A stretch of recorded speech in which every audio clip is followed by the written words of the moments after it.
Hello, everybody. Dave Neal here, stand-up comic and host of Bachelor Nation News. This video is full of Bachelor content. I interview Chad and Lizzie, a.k.a. Bachelor Clues and Pace Case from the Game of Roses podcast. They've got a new book out called How to Win the Bachelor, The Secret to Finding Love and Fame on America's Favorite Reality Show. It's coming out soon. You can pre-order it now. I totally recommend it because they are the godfathers with the behind-the-scenes knowledge of The Bachelor. We talk about it all. We talk about how they just hyper binged all the seasons, how the show has changed from the first few seasons to now, company players, the villain edits, how the villains have been punished for breaking down the fourth wall, Brendan, Jamie, and the likes, contestants' tweets, so much more. Plus, stick around to the end, and I talk about the possible collaboration at the Bachelor Mansion that we're going to work on, and tons of other content. So enjoy this conversation, and afterwards, run, don't walk,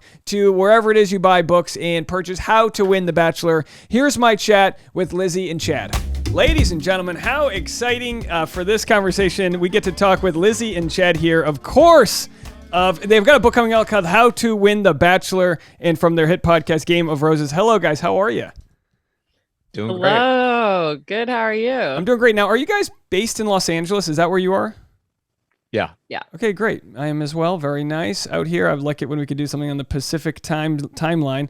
Now, I want to start with introducing you guys to my audience because I'm sure there's a big overlap, but then there's always different Bachelor sections. Now, I already asked on Facebook if anyone on my private Facebook community what they if they were watching you guys. And of course, I'd say probably about 80% of my audience already knows y'all. But for those that don't, what got you guys started in the Bachelor world? Shit, dude. Birth. Yeah, basically. I mean, we had kind of been watching independently, before we ever knew each other. And then we met on a TV show called Bad Judge that was on NBC that we both worked on as writers. And we were the only two people in that writer's room really who watched The Bachelor, or at least who were kind of obsessed with it. And so after that show ended, Bad Judge, it got canceled. We just kind of started watching the show together. And from that point forward, after what has been a series of maybe 7 or 8 years of doing that, we have finally honed our watching and commentary skills into what it is now, which is this podcast, the book, endless memes, recaps and all the shit that we've done in service of this insane fandom. Now, Bad Judge lasted 1 season, but our show will go for eternity. I mean, writing on a network TV show is a huge. I mean, that's amazing. Because we all bring different, I would say, skill sets into how we sort of watch the show through different lenses. Mine as like a stand-up comic, and having worked also in film and TV, how do you bring what you know of production, what you know of screenplays, the different acts, and how to build a hero and a villain?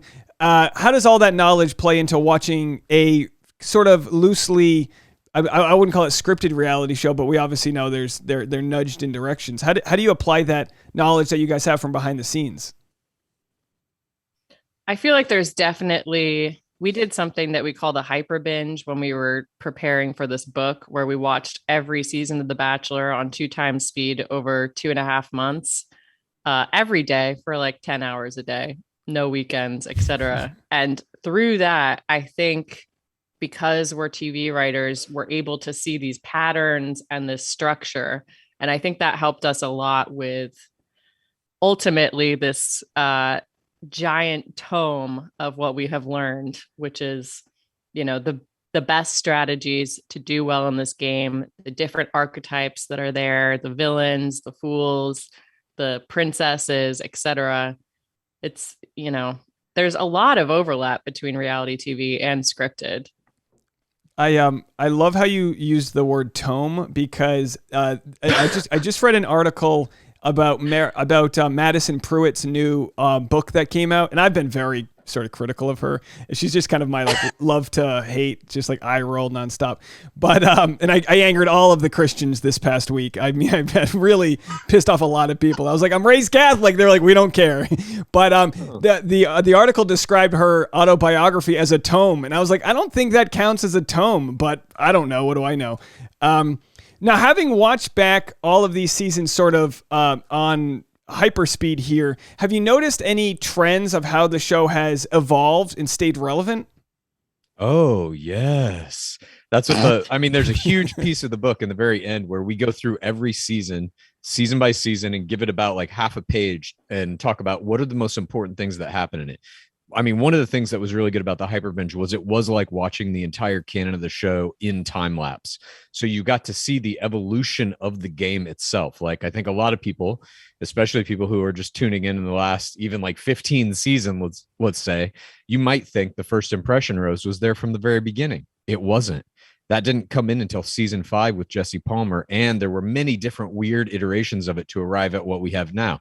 The group date rose didn't come in until later seasons. The one-on-one rose didn't come until later seasons. The two-on-one itself didn't come in until later seasons, and certainly not the Rose or Goes mechanic. So I think the Hyperbinge really showed us how the game was developed through these different seasons as producers were doing, especially in seasons 4 through 12. Incredibly experimental shit to the game, where you had season 6 had 2 bachelors, right. Season 7 was shot in New York, season 9 was shot in Paris. They did all kinds of crazy shit in those beginning seasons to try and really figure out how to amp up the competition, how to make the players experience the most anxiety, depression, and push them to nervous breakdowns easier and easier each season. Do you think that well, I guess I should ask, how do you believe social media has played into the evolution there with regards to, when you talk about the game, obviously you guys, you call it the money ball of The Bachelor, and you've basically coined the idea that The Bachelor is a sport now, which I love your sort of Hunger Games style commentary as you look at it from from your godlike positions from above. If I can get you guys in wigs with crazy Elizabeth Banks eyeliner, that would be nice. For when we'll do it. For when your biopic comes out in the Bachelor world. But if you guys could speak at all to how you think, because I'll just say I personally think the show has stayed so relevant with social media because of all the side stories that we can talk about outside the world. But what are your thoughts on how maybe they choose contestants, and also how the relationships have evolved through the the growth of social. I mean, when the show started, social media really didn't exist. Yeah. We delineate between before and after Juan Pablo Galvez's season, because that is the first season where Instagram starts to take off, and you also have the introduction of Bachelor in Paradise. So you're not just going on the show being like, I could get the ring or I could be the next crown. This is what we call getting the final rose, or being the next Bachelor or the next Bachelorette. At this point, you introduce more goals, which are getting on sand, Bachelor in Paradise, as well as making the final 4, which throughout history since that time period has guaranteed you basically 1 million Instagram followers. And all reality TV now, not just The Bachelor, but The Bachelor very specifically, the reason you go on reality TV is to get social media following. That's how you make your money. That's the prize. No one gives a shit about going on The Bachelor for any reason other than hitting 1 million Instagram followers, so that you can now make $1 million+ per year, making 30-second posts on your Instagram Live, on your TikTok, whatever the spawn con may be. And yeah, some people fall in love. That's kind of like a byproduct, a secondary goal, but it's that influencer goal. That is the only reason people go in the show now. And there are, as we lay out in our book, there are very tried and true strategies that you can use to not only make deep runs in the game, but to take whatever you're doing in the main game and apply that to a massive social media career. And I've even started, theoretically, the things we're talking about in the book should work. I'll just say that I've put them into practice, and they do. Well, this is good to know. What a good plug for people out there that are ready to go. Yeah. I've probably had dozens, if not hundreds, of people tell me I needed to talk to you guys, because there aren't many people that recap the show that are, I think, work in entertainment already and can kind of just cut through the bullshit of what it is. But what you're essentially talking about is building equity in this late stage capitalistic world. And equity is followers. How many people can you sell your product to or influence? And it's not necessarily a bad thing. It's just the world we live in. So I never blame anybody for whatever they got to do. Like Katie Thurston last night said, I'll never do Bachelor in Paradise. And I'm like, I know you're saying that now. And I won't fault you if you change your mind and you realize you dip below that million mark, which you just did, and you need to boost up above that. You know, everyone's got to pay the bills. So how did you guys react to Brendan and Piper's breaking down of that fourth wall? They just called out the obvious, but obviously we've never seen any fall like that before. Like, what are your thoughts on that? The great unfollowing, as it were.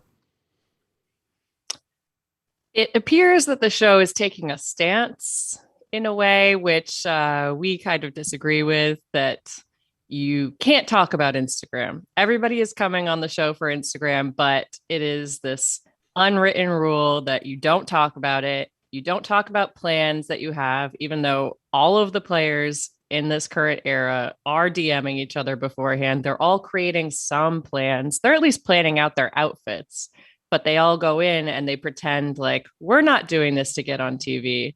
But we're not seeing anyone enter the game who doesn't have social media. We think that would be a good experimental strategy. We basically have this main rule, which is that you have to say you're for TRR. You're there for the right reasons. And if you go in and you have an Instagram, you're inherently not there just for TRR.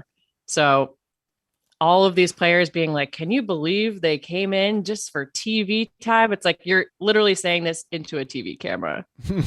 And none of those other players that are real champions of the 4TRR strategy, we're talking about Grocery Store Joe, Becca Cooper, and all the company players who have their own official Bachelor Nation podcasts that are owned by Warner Brothers, and Warner Brothers is just double dipping into the profits.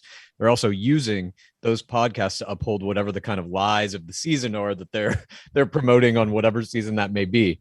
It's just absurd to me at this point, and they're using Brendan and Piper, at least in that case, to forward this idea that any thoughts of social media are terrible, which is, it's just the wrong thing to do. I think ABC generally and the producers generally don't understand social media, and they fear it. And this is obviously the wrong thing to do, because social media is more important than the show. It's, again, the only reason players apply to go on the show is to get a social media following. Yeah. And so without that, there is no show. I've said the same thing. You have, oh, sorry, go ahead. So you have, you know, 1 million people watching Katie Thurston's eyebrow tutorial. That's more people in the target demo than are watching Michelle Young's season. They need to embrace social media. It's here. I mean, it's not going anywhere. In other terms, it would have saved Chris Harrison's job if he just went on a podcast and talked about things and worked out his views.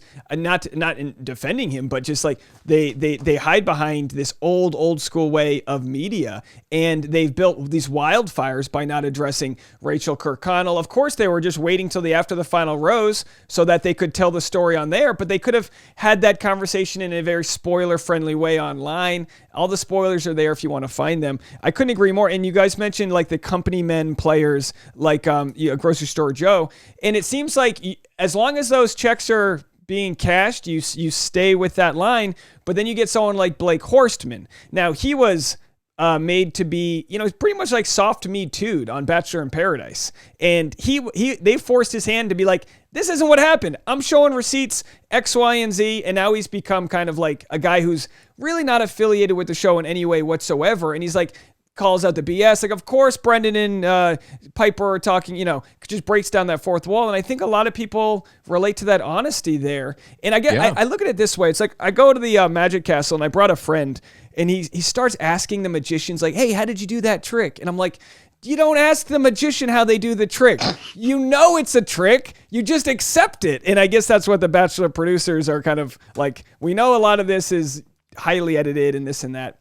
Now, Jamie on this season was, and I know we're all over the place. This is a graduate level course right here, so I'm just throwing a lot of knuckleballs at you. But Jamie was also caught off camera, didn't have, with a hot mic, or at least he thought he was off camera, didn't have any following to lose, and was already considered a supervillain by the time that episode aired. But he essentially slut-shamed Michelle Young by saying, oh, she's treating this like spring break, implying that she's just out there kind of, being loose and free, which is fine if that's what she was doing. But what are your thoughts on Jamie as opposed to other villains that have kind of graced the stage? I mean, he was a very brief villain, if a villain at all. They used him for basically 1.5 episodes to get the drama out there. I think more and back to your point about Brennan Piper, what they're doing with villains now in terms of how they're choosing to edit them, the footage they're choosing to show us, like the footage of Jamie where he's talking to a producer. That's very pointed. They are punishing these players. If you're not one of their favored players, you're completely fucked. And I think that's why people like Blake so much, is because he's no longer a favored player, because they fucked him over after he got a great edit in Becca Kufrin's season. Then he comes on Paradise and they just destroy him. Once you fall into that category of like, the producers don't like you, you're just fucked, period. There's nothing you can do about that unless you have a little bit of a social media following, and then you can kind of defend yourself there.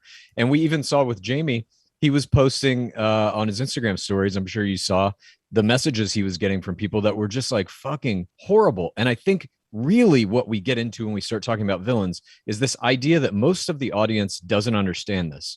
Nothing in this show is real.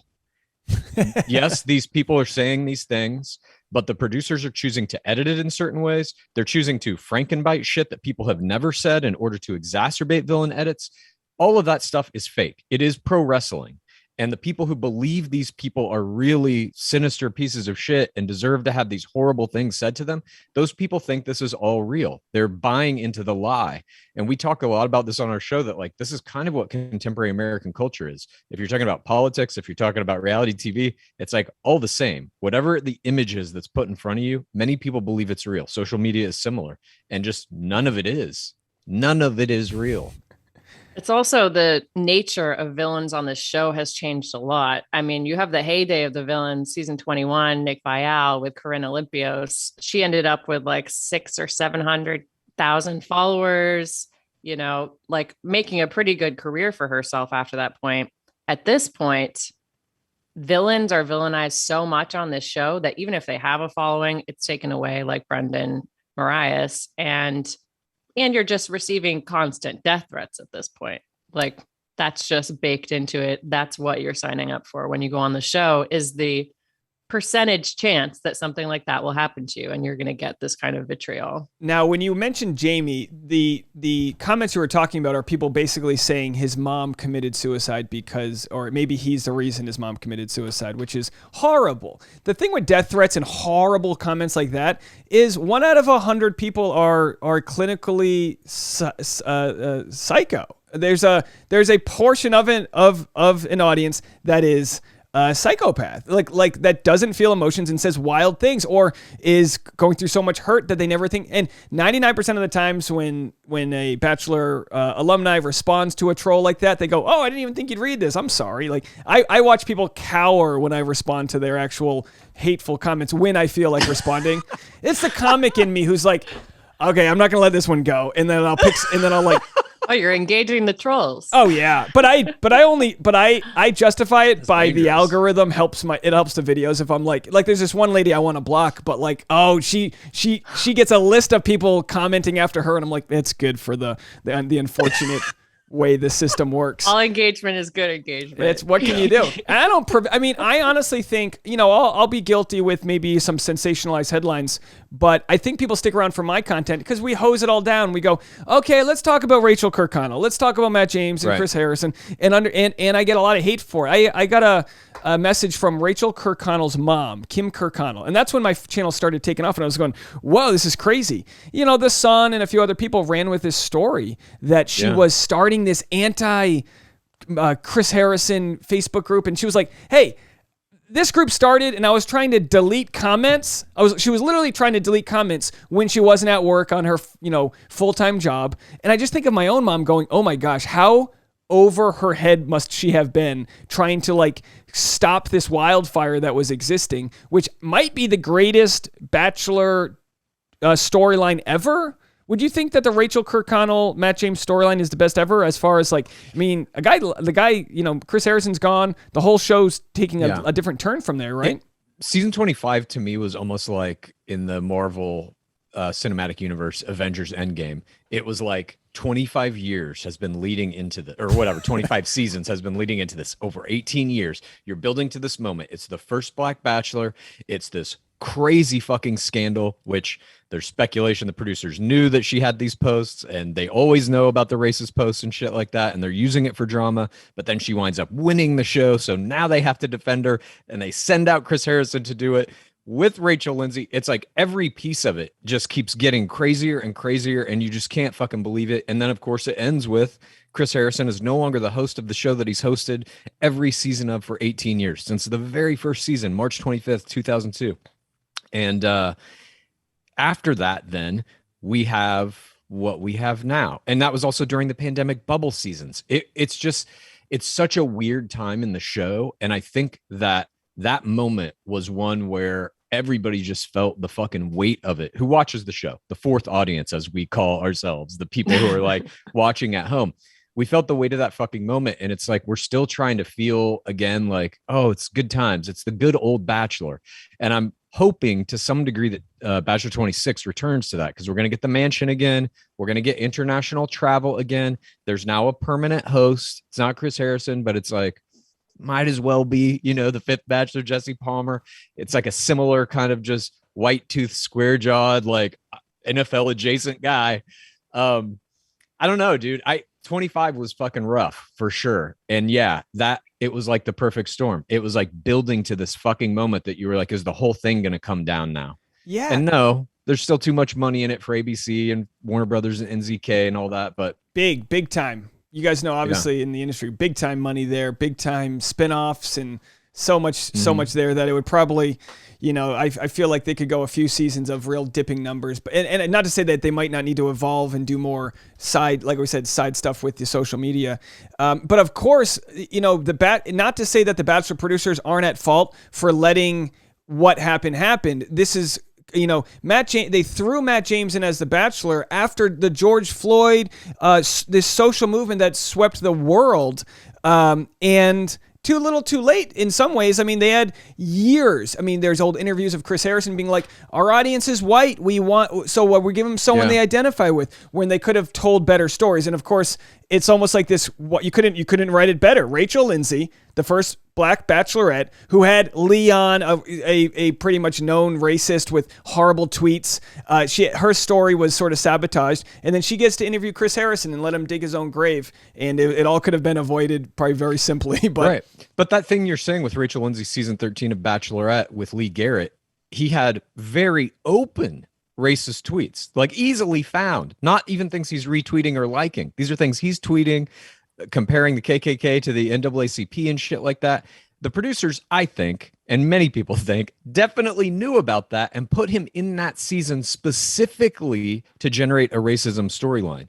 And so if you believe that, if you accept that that's true, and it seems to me like it is, how far a step is it to then believe they would have done the exact same thing to Matt James, having some proof that it worked, or at least in their minds thinking that it did? So I think like they were looking for somebody to go on Matt James's season.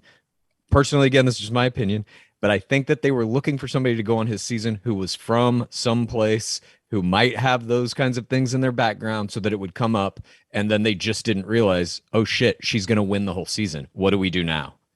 Yeah, my thoughts on, because following Rachel Kirkconnell and Matt James, I actually really enjoy watching their social medias and how they've evolved and gone through hell and back. I see Rachel, and again, he asked for people to have grace for Rachel, and having grace for Rachel Lindsay and others is what needs to be done as well. That's where I think he missed his mark, is he was too focused on Rachel Kirkconnell as a victim.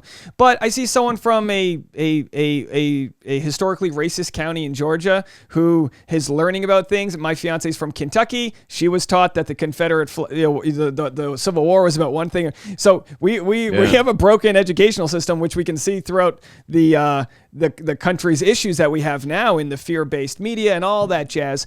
But I think we watch this and we go, oh my gosh. 70 million people went to Old South parties. Yeah. But if you say that in the tone that Chris did, and again, I'm a Rhode Islander. I didn't know about any of this. I'm Googling antebellum. I don't know and people go, how do you not know all this? I go, Bill Portsmouth High School, because I don't know anything about this. So it's been interesting to learn it from a curiosity point and not being afraid to learn it. And I think that's part of what people want is they do want to be educated in a lot of these things and not just said, you're this way because you don't know about these issues. And I guess I was as ignorant as Rachel was when she put on those clothes. And I don't know what I would have done if I went to those events because I never was exposed to that at all in where I grew up, you know? Sure. Now, I wanted to ask you guys about the tweets. We talked about some tweets from Lee and how sort of what I feel like maybe Lee on Rachel Lindsay's season was one of the first where we would start to look at problematic behavior outside of the show. We used to watch the show as like a fully presented show. Is that where you think it all took a turn for the audience sort of doing their research? There was another season that showed tweets on screen, right? Before that? I can't remember what it was, but that was the first time that they actually showed tweets on a screen at the Men Tell All in order specifically to kind of reprimand a player, for sure. Ben Higgins' season, Lace talked about stalking his Twitter. So they had definitely talked about social media on the show, but I think that's the first time they put it up on the screen. And then, of course, more recently, anyone who knows Twitter knows you can type in a code and search any word, and it'll show if they said it or retweeted it. Now, how do you think we move forward with people that, like, in this current season?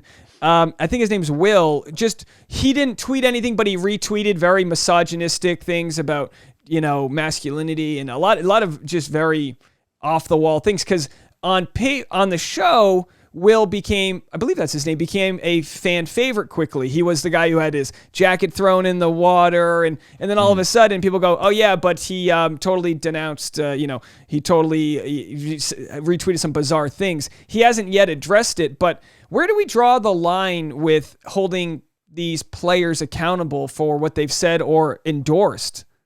Top 6. Okay. If you don't cross that threshold, no one gives a shit. Interesting. I mean, I'm surprised that this is still happening. We recommend anyone going on the show delete all tweets that are older than like 2 months. Yeah. And start a new Instagram. It's just, there's no benefit in keeping your old shit at this point. If you're really going into this game and you're taking it seriously and your goal is 1 million Instagram followers or TikTok followers, whatever platform you prefer. TikTok is a little better, I think, than Instagram at this point. But if that's your goal, start clean. Look what Michelle Young did. I mean, she's not getting great ratings in her season, but her Instagram had like 3 posts, I think. And there was a lot of speculation that she just started it specifically to go into Matt James's season. And now she's got, almost 600,000 Instagram followers. Who knows if she'll crack 1 million? She may be the first crown that doesn't in a long time. But, that really is the strategy you need to do going in. There is no benefit in keeping old pictures of like your exes or whatever. Just any of that shit that may pop up. Why have it? If you're going to be a fucking influencer, if that's your goal, make a brand new account and that's your influencer account. That's your business now. That's the goal of what you're doing here. That's very interesting too, because with Taylor Nolan, she kept up all of her old hateful tweets as sort of like, as the way she said it, just to show where she came from. And then other people say it's offensive because, and I agree with you that just like there's no point in keeping it. There's no point in like there's maybe there's some sort of innate like hoarder mentality we have, like, oh, I don't want to delete my old photos or this or that. But obviously anything that you have online can and will be used to paint a character of who you are now versus in the past. If you learn not to say certain words that you said with all your friends in high school, you just learn that those aren't the right words and you do better and you move forward and no one thinks twice about it. But we put them on this weird pedestal. And so you're saying the top 6 that's the benchmark. That's like in Survivor, you make the merge. Roughly. That's the point where you want to be to get to that next level. So it's top 6. I think roughly, yes. That's kind of like where, in my opinion, at least, where like you really start to see certain Instagrams taking off and stuff when you're approaching hometowns, basically the last game of the regular season, right before the playoffs start.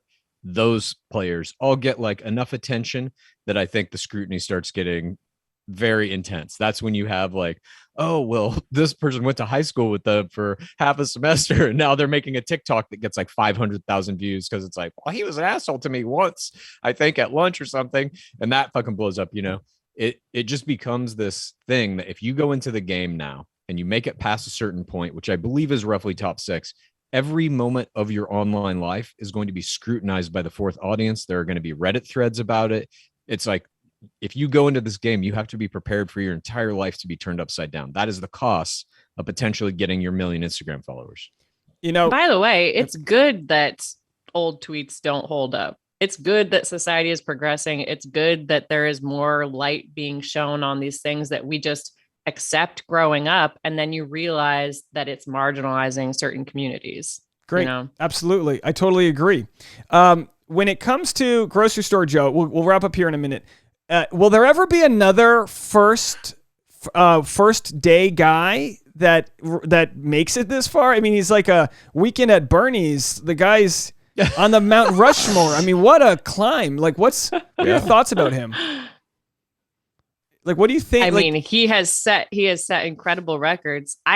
I personally think we could see it again. I mean, Marissa Gunn, she was also a night one player, and she's not in the main game a ring winner, but she got engaged on Bachelor in Paradise. She got a nice little following, but yeah, it's hard to see someone doing that well again. I mean, you need Twitter to trend, justice for GSJ right after you leave.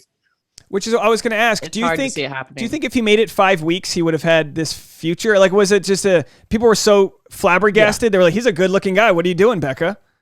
I think he's incredibly lucky. And it's not just that he has 1 million Instagram followers now, which is unprecedented for a night one player. I mean, nothing comes close to that, but he also is a company man. He's a host of one of the official Bachelor Nation podcasts, Clickbait, or co-host, or whatever a 3-host thing is. He's a third of Clickbait. He's a tri-host.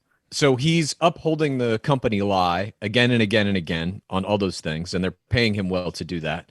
But I don't know if you ever get another night one player like that, unless it is something strange like that. Somebody who's so good looking or has some kind of weird gimmick that people are like, I can't believe they went home so early. But even that, then he had to like play that correctly, come into Paradise, walk out of his first iteration in Paradise, engaged to, or at least in a very serious relationship with someone who was a top 3 player of her season. That's fucking insane, in my opinion. That play right there is what launched his entire fucking career. And that's very hard to do. And then obviously we saw what just happened on VIP season 7 with Serena Pitt and the producers sending out Kendall Long to interrupt his proposal, basically like 5 seconds before it. The producers are just like terrible to these people. But you can almost see like the marionette strings above Kendall as they walk her out there. And above Grocery Store Joe. Yeah. When they're sending in Grocery Store Joe to attack Brendan and Piper, he has no business in that. They're not part of his story. He's got a thing going on with Serena Pitt. He's totally happy with that. Producers are telling him, hey, we need you to go in here and break this up. You're going to kick them off the beach. Producers actually made that decision, but they need something on camera that will be believable to the fourth audience. That's the pro wrestling of it. Saying, okay, well, Grocery Store Joe went and he talked to them, so they've got to leave now. It's like, no, they fucking don't. The producers came to them and said, like, we're kicking you off the show. Get the fuck out of here. As the prom king, it's kind of his duty to do that. And he does that shit because they fucking pay him.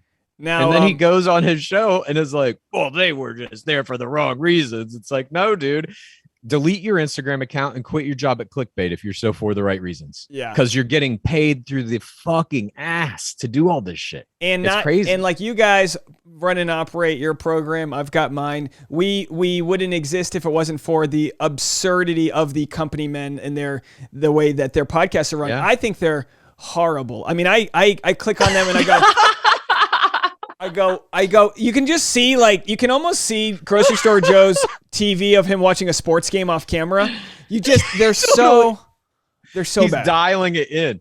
But I mean, they all are at this point. They don't give a shit. Yeah, I don't know how much money they make off of that, but like, it's very lucrative, obviously. Yeah. They're probably, I would guess, getting $100,000 a year to just phone in an hour a week. They don't have to worry about buying the ad space and their domain name. I mean, Jason Tartick's podcast is great, Trading Secrets, because he just breaks it all apart. One, yeah. And you can do that. You can be authentic and build your audience that way, or you can just milk that Bachelor cow. And I don't hate it. I mean, it makes our channels more interesting because we can just be like, what are you doing? Totally. And I watched your video where you were watching clickbait interview Victoria Larson. I laughed so hard. Thank you. I'm on my net. This is Studio 2.0, but on Studio 3.0, I want it so I can walk around and have like a wide shot of me just like taking a baseball bat and having like a smash session while I have like so many props and things, and I have a bug zapper. There was such a bad interview, I started sticking my finger in the bug zapper just because I was like, but people, they want to see, I always tell people, if you want to watch it, go watch it. But this is me watching it. And that's, what, by the way, I'm thinking of, I'm seriously considering renting out the Bachelor Mansion. I would love to have you guys there if I do that. We've been talking about it as well. Have you really? The exact same thing, and getting a bunch of people who comment on The Bachelor to go there for like a party, a little salon type thing. We'll have to talk after. It's way too doable, and I know they don't allow you to film, but I don't know if there can be live stream or other content. I think they would make an exception if we kept it to a certain size. I guess. I agree. I think so too. I think this is definitely something that needs to happen because this community that we are in now, these people who cover The Bachelor on podcasts and YouTube channels and books and all that shit, it's growing. And in the very beginning of our podcast, we said we likened it kind of like what was happening in the 1920s with baseball, where sports writers were really starting to analyze the game in a way that had never been done before, coming up with terms like RBI, ERA. That shit didn't exist until sports writers were looking at the game and breaking it down. And I feel like that's what many of us are now doing, breaking down these components, not only the sports angles and the things that we have in our book, but everything that you're talking about too, the social commentary of like how this is affecting American pop culture.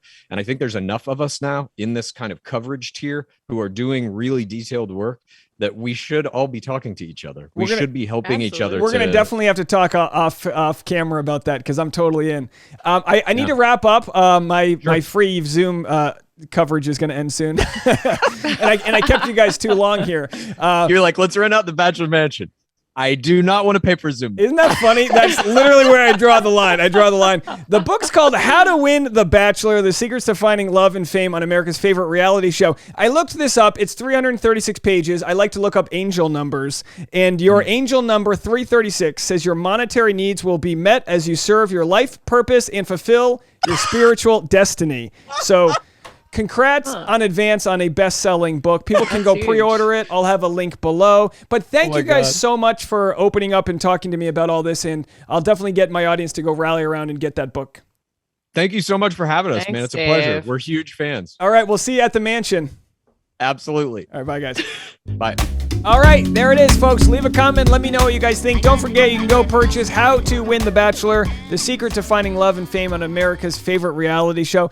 Let me know how I did, how the conversation went, what you thought about it. Leave a comment below. Don't forget to like this video and subscribe for all future content. We'll see you later, everybody. Bye now.